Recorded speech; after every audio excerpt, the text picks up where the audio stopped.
SSC মামলায় বড় নির্দেশ সুপ্রিম কোর্টের। ফের একবার নজিরবিহীন সিদ্ধান্ত বা নজিরবিহীন রায় জানিয়ে দিল সুপ্রিম কোর্ট। কি হয়েছে চলুন বিস্তারিত জেনে নেওয়া যাক। তবে ভিডিওটি ভালো লেগে থাকলে লাইক, কমেন্ট, শেয়ার এবং সাবস্ক্রাইব করতে একদম ভুলবেন না। চলে আসি বিস্তারিত খবরে। দেশের সর্বোচ্চ আদালতে বড় জয় পেয়ে গেল স্কুল সার্ভিস কমিশন।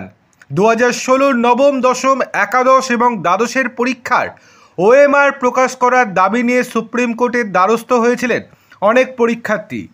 সিবিআইয়ের হাতে থাকা ওএমআর প্রকাশের আবেদন জানিয়ে মামলা করে চাকরিহারাদের মধ্যে যারা চিহ্নিত দাগি নন তাদের একাংশ ওএমআর প্রকাশের বিষয়টি হাইকোর্টকে বিবেচনার ভার দিক শীর্ষ আদালত। আবেদন জানান মামলাকারী আইনজীবী, কিন্তু তাদের আবেদন খারিজ করে দেয় বিচারপতি সঞ্জয় কুমারের ডিভিশন বেঞ্চ। সুপ্রিম কোর্টের পর্যবেক্ষণ, নতুন করে দরজা খোলার কোনো প্রয়োজন নেই। সুপ্রিম কোর্টের নির্দেশ অনুযায়ী নতুন নিয়োগ প্রক্রিয়া শুরু করেছে এসএসসি। বুধবারই সেই পরীক্ষার দিনক্ষণ ঘোষণা করেছে এসএসসি। 7ই সেপ্টেম্বর নবম, দশম এবং 14ই সেপ্টেম্বর একাদশ, দ্বাদশের পরীক্ষা হবে।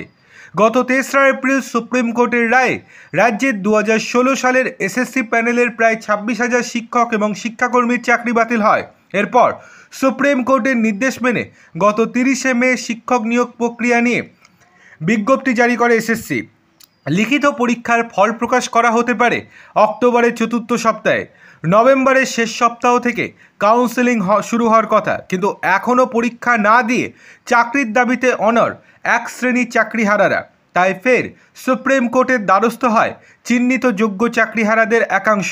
কিন্তু এসএসসি নিয়ে এখন আর কোনো আবেদন শুনবে না বলে সাফ জানিয়ে দিয়েছে শীর্ষ আদালত।